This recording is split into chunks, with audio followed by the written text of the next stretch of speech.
step back, what insight did we get on the company's business as a result of this quarterly update?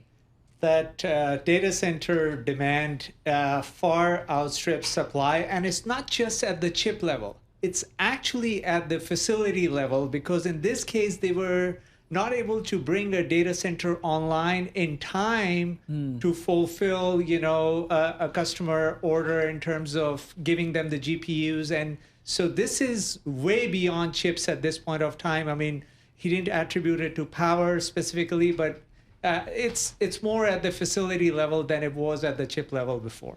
Caroline, come on in here, because you guys asked the company's CEO, Michael Intrator, who we just heard from, specifically about the delay and the client. And, this company has been not under pressure, but critics have essentially said, and he addressed this, that, there's a small number of clients that pay a lot.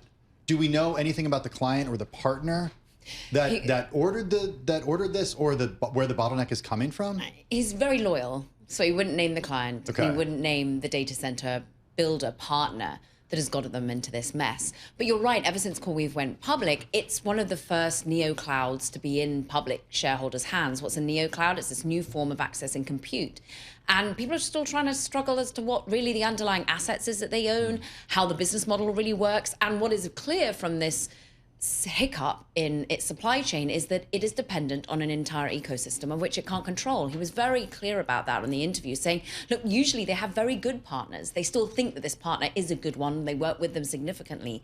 But there are going to be choke points. There are going to be bottlenecks, whether it's power, whether it's access to just permissions to build, whether it's going to be the cooling systems that they have around, whether it's access to the servers, GPUs. In this case, it was sort of the power shell situation. It's more the interior of the data center.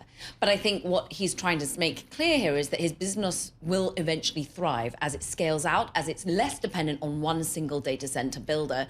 And as they build out more of their own, he's building out his engineering talent, his labor force, so that he can, in a vertically integrated manner, bring on Nvidia's relationship that she thinks is really core to the business offering, get the GPUs in place. Well, the assumption is, right, Mandeep, is that this, we're seeing incredible demand, and whether the power is not there or there's, hiccups in the supply chain and kind of meeting all of that demand, the assumption is that demand, though, is going to stay and continue to grow.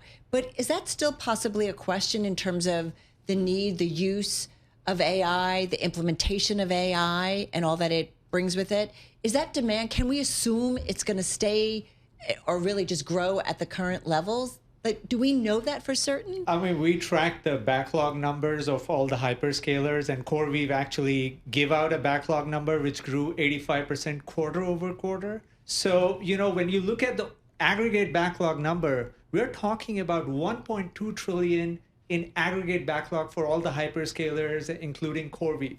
And that has grown almost 500 billion this year. So when you see that kind of growth, I mean, companies are committing, whether it's a 5-year contract or a 3-year contract, that backlog is a committed contract. And in the case of CoreWeave, that 55 billion will translate into revenue over the next 5 years. And I'm not even including the OpenAI deal, which I don't think is part of that backlog. So these are committed contracts. And so CoreWeave is at a revenue of $6 billion run rate. You can see from the backlog, even with a 5-year duration, they'll have 11 billion of revenue next year. So you add up 11 billion in revenue for next year. So from that perspective, I mean, the visibility and the line of sight is pretty clear in terms of that translating into revenue.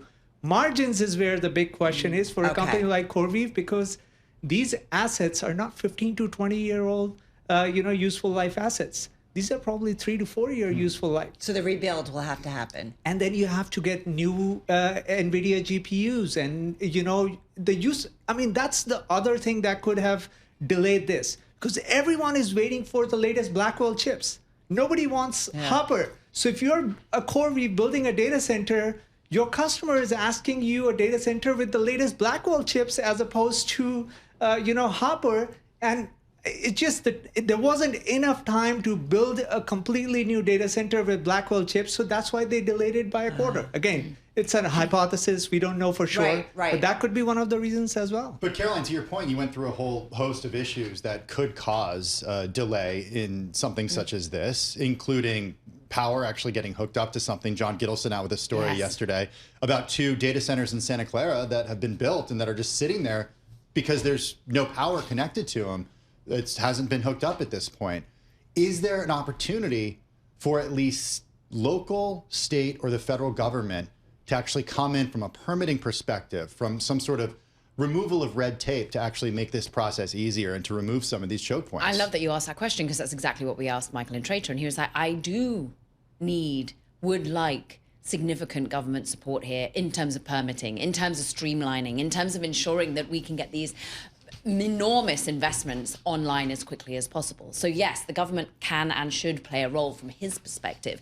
He's not in any way starting to encroach on the whole Sarah Fryer backlash that we got last week with OpenAI and a worry about, whether or not the government should in some way be talking about the GPU asset deterioration. And that's exactly where Mandeep was just taking us, because these are depreciating assets. And we don't actually know how quickly they depreciate. Chris Bryant out from Bloomberg Opinion writing a beautiful piece today all about saying, and leaning into Michael Barry's piece here, that a lot of these hyperscalers are perhaps being too optimistic as to how long this infrastructure, the GPUs, will actually last. Are A100s still useful? Many would say they're still using them at 100%. But are they really? Are we really going to see 4-year or is it 6-year? We don't really understand. And that's a key question that sort of hangs over everyone's head.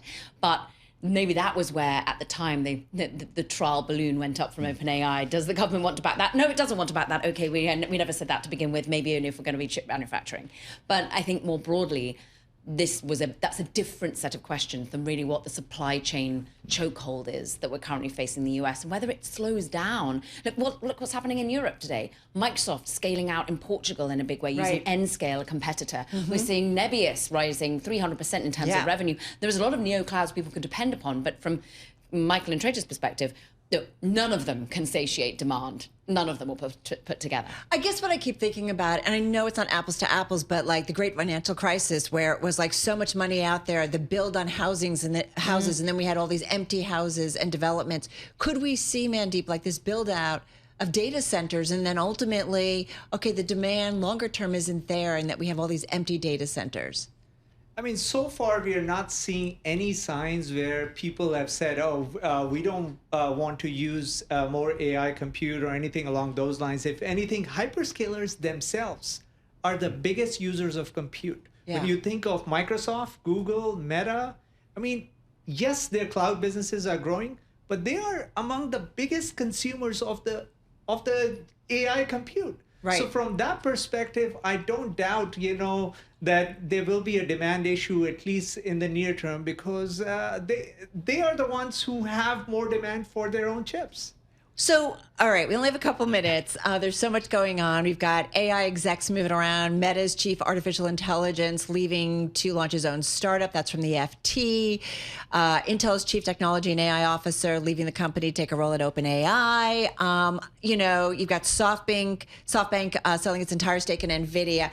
Got about 45 seconds each. You take one story that you think is interesting. I think the Nvidia SoftBank one is interesting because I don't think this is the AI bubble popping either. And I think that's what that headline stirred, anxiety. Oh my goodness, they're getting rid of all of their Nvidia stake. Why? Because it's risen as much as possible. $5.8 billion. Which isn't much. It's a $5 trillion company. Should have weighed on the stock that much. Maybe there was a little bit of just reaction to the headline. But ultimately, this is a clever bet by SoftBank. They bought back in 2020. $3 billion became $5.8 billion. They're going to redeploy that money into OpenAI, which is only going to build and buy more NVIDIA GPUs in the longer term. I kind of think it's a good story. Circular finance Get out the whiteboard. It still survives. But maybe the concern, Mandeep, is that, okay, SoftBank sees the opportunity being greater in these startups than it does in NVIDIA. That's why they're getting out of this investment and putting it somewhere else. I mean, if anything, our thesis is the concentration is becoming even more kind of peculiar in terms of how these companies are the ones who are dictating whether it's the LLM players or the cloud guys. Because with AI, I mean, even like with cloud, you have 3 hyperscalers.